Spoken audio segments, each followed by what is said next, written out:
انتہائی شکر گزار ہوں جناب عزیز القدر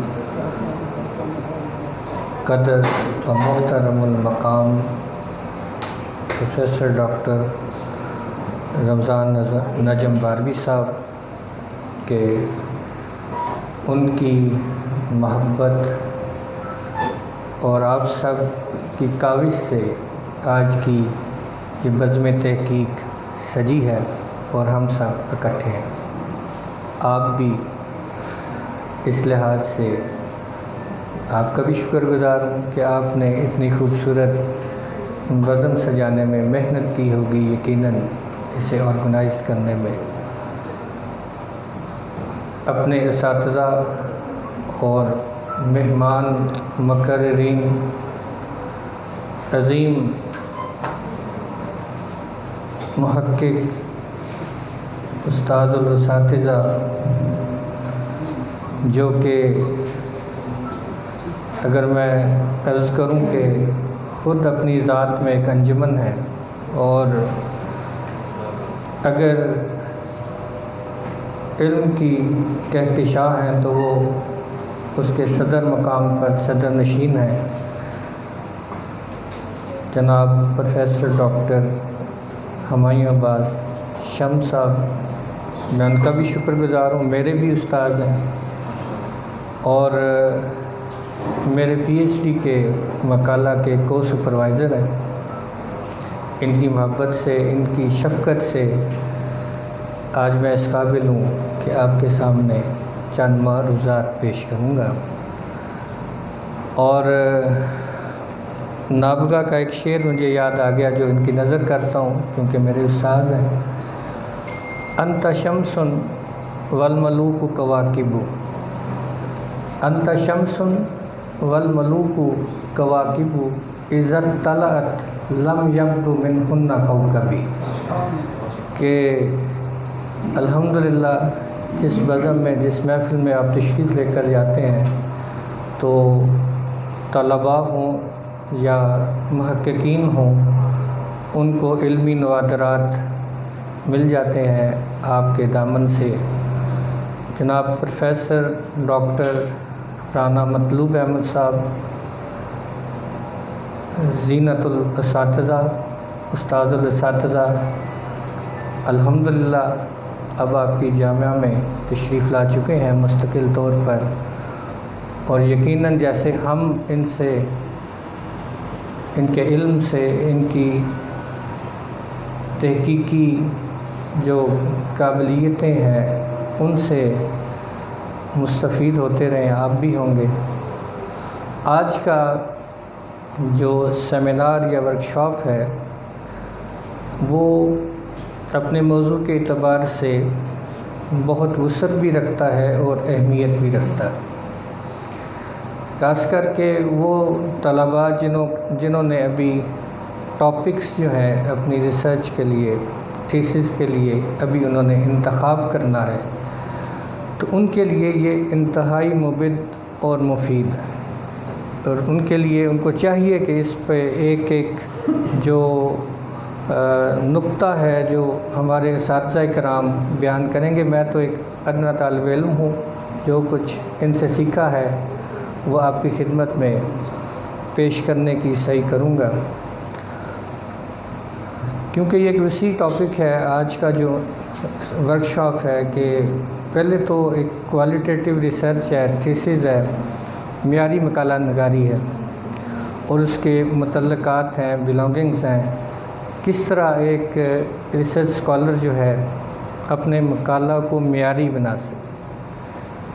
اور ابھی کیونکہ آج کل دور ہے کوانٹیٹیو ایجوکیشن چل رہی ہے، اسے ہم انفلیشن آف ایجوکیشن کہتے ہیں، کہ علم کا افراط زر،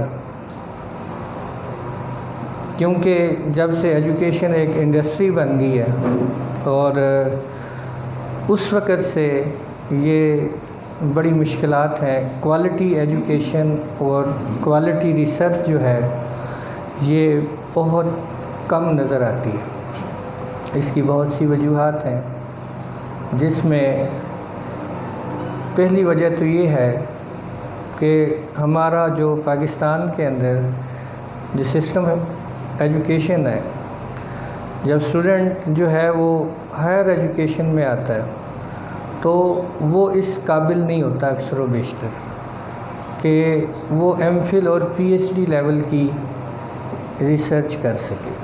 مثلاً اگر وہ تفسیر پر اور حدیث پر کام کر رہا ہے اور وہ عربی عبارت ہی نہیں پڑھ سکتا یا اسے سمجھ نہیں سکتا تو اسے بڑا مشکل ہو جائے گا۔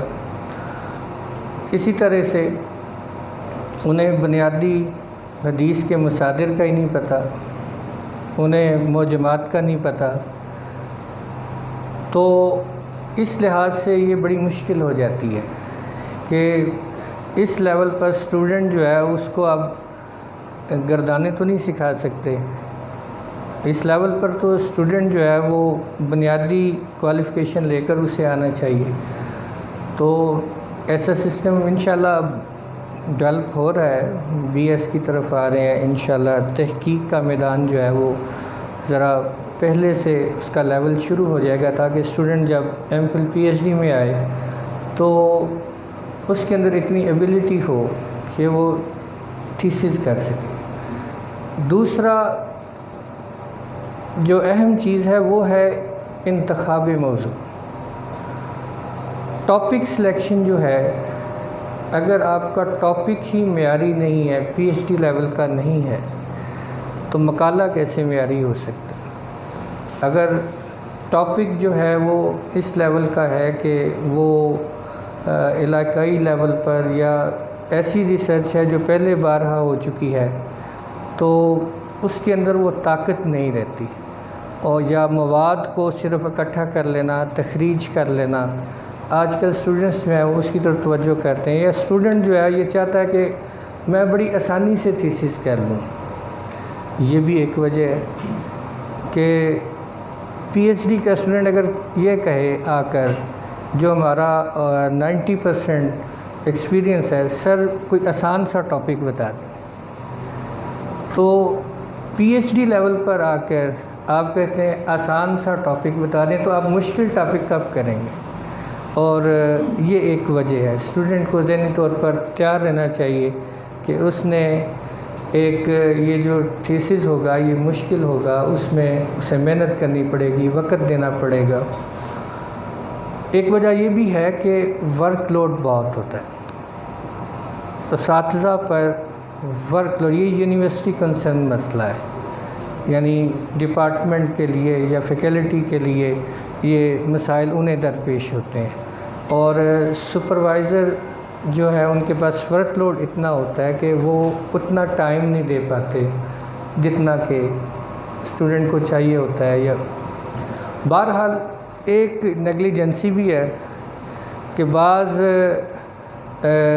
طلباء نے اور بعض اوقات بعض جو نگران ہوتے ہیں وہ بھی توبہ کر چکے ہوتے ہیں کہ ہم نے معیاری کام کرنا ہی نہیں، یہ بعض اوقات ہوتا ہے۔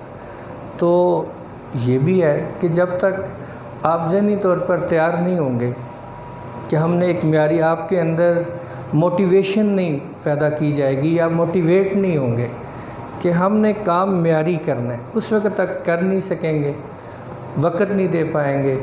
تو یہ تو بنیادی چیزیں ہیں جو کہ آپ ہم سب جانتے ہیں، لیکن انتخاب موضوع جو ہے یہ انتہائی اہم ہے۔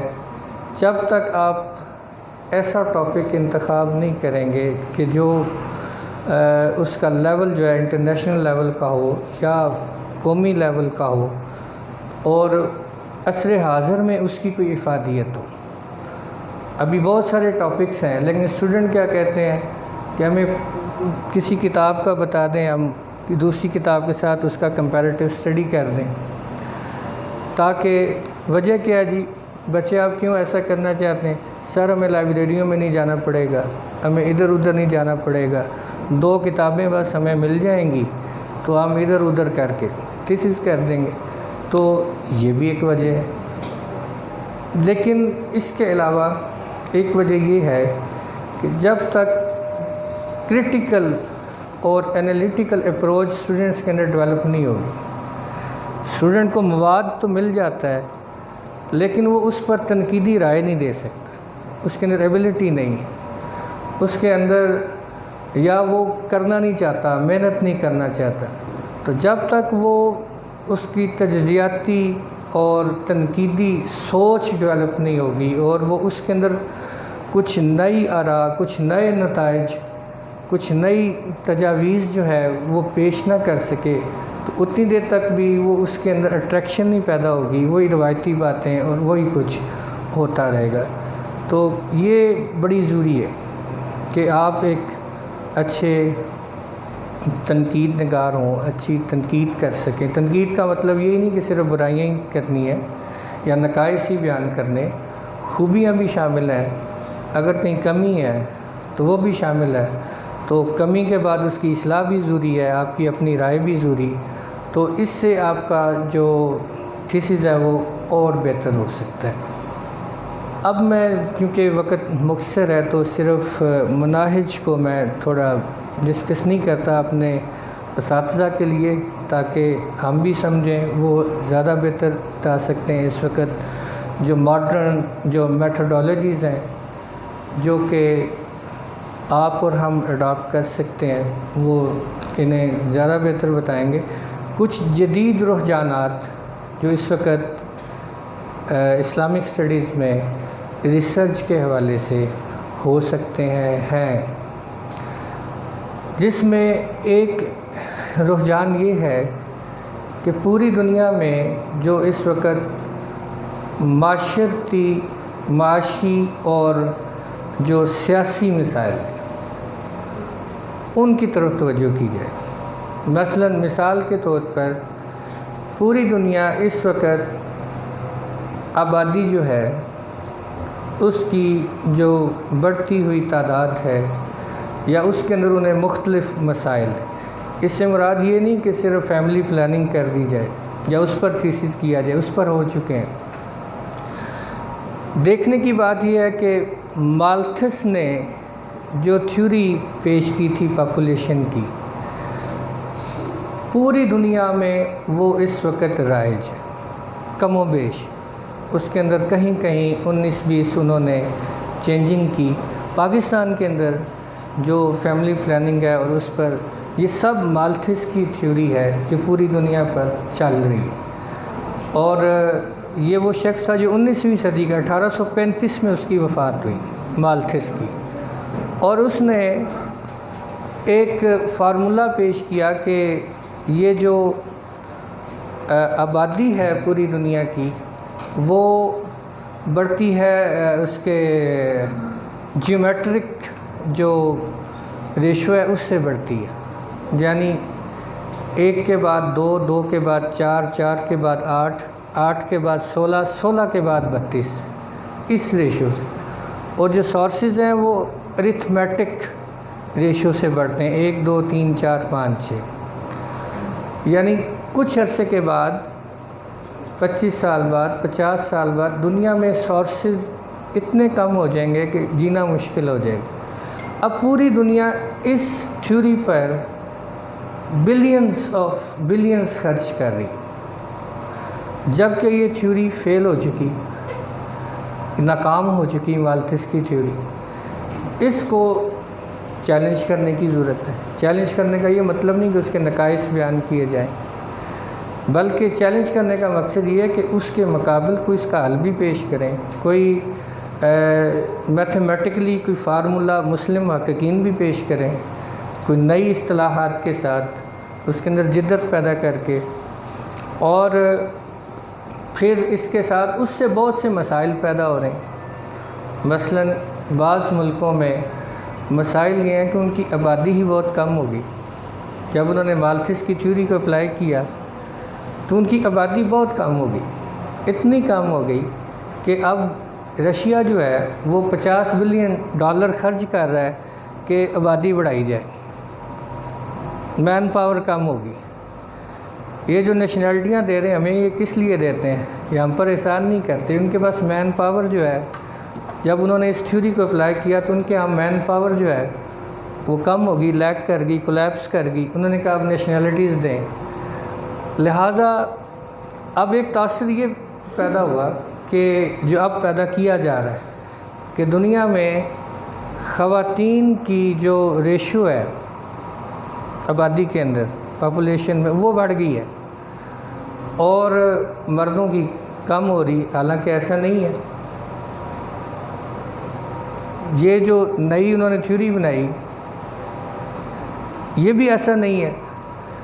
چائنا جو ہے پچھلے 10 سال سے خواتین کی قلت کا شکار ہے. اسی طرح سے اور بھی بہت سے مسائل ہیں جو کہ ہم میتھمیٹکلی اور اس کے ساتھ اسلامی جو تعلیمات ہیں ان کی روشنی میں ایک نیا ماڈل اس کے مقابلے میں پیش کر سکتے ہیں. اسٹڈی ہو سکتی ہے اس ایریا میں اور بہت سا کام ہو سکتا ہے. صرف مالتس نہیں، اور بھی بہت سے لوگ ہیں. اسی طرح پولیٹیکل تھاٹ ہے. اب ویسٹرن پولیٹیکل تھاٹ جو ہے وہ بہت وسیع ہے. ہم ابھی فارابی، غزالی، ابن رشد، اس سے آگے اب نکلنے کی ضرورت ہے. ویسٹرن پولیٹیکل تھاٹ ہے، اس پر کام ہو سکتا ہے، کمپیریٹیو اسٹڈی ہو سکتی ہے. اس وقت جو اقبال جو کہ میرے خیال سے اس صدی کے جو مسلم پولیٹیکل تھاٹ ہے، میں اس کو امام مانتا ہوں، علامہ اقبال کو. تو انہوں نے اس پر کام کرنے کی کوشش کی. انہوں نے چیلنج کیا ویسٹرن پولیٹیکل تھاٹ کو. تو اس پر کام کرنے کی ضرورت ہے. مذہب اور ریاست کو علیحدہ کر دیں. پورا ویسٹ جو ہے والٹائر سے لے کر ہیگل سے لے کر اور یہ جو سارے آئے یہ اسی پر ہی لگے ہوئے ہیں، مذہب اور ریاست کو علیحدہ کر دیں. لہٰذا کام ہو سکتا ہے کہ relation between religion and the state, western and Muslim political thought comparative study ہو سکتی کہ مذہب اور سیاست جو ہے وہ اسٹیٹ جو ہے اس پر یہ ایک موضوع ہے. اس پر الہادی فکر آج کل ایتھیزم چڑھا ہوا ہے. ابھی آپ دیکھ رہے ہیں کہ پوری دنیا کرونا سے مر رہی تھی، پاکستان میں میرا جسم میری مرضی. یہ الہادی فکر جو ہے وہ پوری دنیا کرونا سے سیز ہو چکی تھی اور پاکستان میں اس کے لیے کھلی آزادی تھی. وہ فیمنزم آ گیا. یہ چیلنجز ہیں جو مسلم اسکالرز نے جس کا حل بتانا ہے، فیس کرنا ہے، اس پر کام کرنا ہے. اس کے روٹس کیا ہیں، ان کے مقاصد کیا ہیں اور اسے کیسے ہم ان مسائل کو یا پرابلمس کو فیس کر سکتے ہیں. اسی طرح سے سیرت کے اندر سیرت نگاری میں الہادی فکر آ گئی. یعنی ایسے لوگ جو کہ مذہب دشمن ہیں انہوں نے سیرت نگاری پر قلم اٹھائے. ان کی جو ہے وہ کریٹیکل اسٹڈی جو ہے اس کی طرف توجہ دی جا سکتی ہے. اس کے علاوہ ماڈرن جو مارکیٹنگ ہاریزونز ہیں اس پر، کیونکہ میں مارکیٹنگ کا ایک طالب علم کسی دور میں رہا ہوں، تو فلپ کوٹلر نے مارکیٹنگ ماڈل پیش کیا اور آج وہ فادر آف دی مارکیٹنگ کہلاتا ہے. گلوبل مارکیٹنگ میں بھی، لوکل مارکیٹنگ میں بھی. اس نے آج جو پورا یورپ جو ہے اس مارکیٹنگ کی وجہ سے چھا گیا ہے. اب نے توجہ نہیں دی اس کی طرف کہ اس کے اوپر مسلم اسکالرز بھی کچھ پیش کرتے. اسلام کے اندر جو مارکیٹنگ کے تصورات ہیں وہ پیش کیے جاتے اور جس کی وجہ سے کیا ہوا، انہوں نے اس کو اتنا ڈیولپ کیا. یعنی آج وہ ایک ان کے ہاں انہوں نے اصطلاح بنائی جی، برانڈ رجسٹریشن پوری دنیا. اب وہ برانڈ رجسٹریشن کے بعد انہوں نے پوری دنیا کو مفلوج کر دیا. اس کے علاوہ انٹرنیشنل لاز ہیں. انٹرنیشنل لاز، بین الاقوامی قوانین جو ہیں مختلف ہاریزونز میں ہم ان پہ کام کر سکتے ہیں. ان کے اندر جو اسلام کے جو عالمی قوانین ہے دوسری قوموں کے ساتھ، اس پر کام کرنے کی ضرورت ہے. ابھی ایک اسٹوڈنٹ کر رہے ہیں کام سائبر کرائم، یہاں پر مشورہ بھی کیا اور میرا خیال ان کا ٹاپک شاید اپروو ہو گیا ہے. سائبر کرائمز اور ان کی جو شرعی حیثیت ہے، بڑا نازک سا ٹاپک ہے، کیونکہ سائبر کرائم بالکل ایک علیحدہ جہت اور اس کی حیثیت بالکل علیحدہ ہے. اس کے اندر جو مٹیریل جو سرقہ کیا جاتا ہے، مثلا کسی نے اگر کسی کے میسیجز چرا لیے، کسی نے اس کی پرائیویٹ لائف کی پکچرز کوئی چرا لی ہیں، تو آپ اس کے لیے کیا کر سکیں گے؟ اس کا جو شرعی جو حدود و قیود اس کے لیے کیا ہوں گی؟ ایک نازک سا مرحلہ ہے. تو اس پر اور بھی بہت سی جہات ہیں جن پر کام ہو سکتا ہے. تو آخر میں 2-3 منٹ کے لیے اگر آپ اس بارے میں کچھ کویشچن کرنا چاہتے ہیں اسٹوڈنٹس تو پوچھ سکتے ہیں.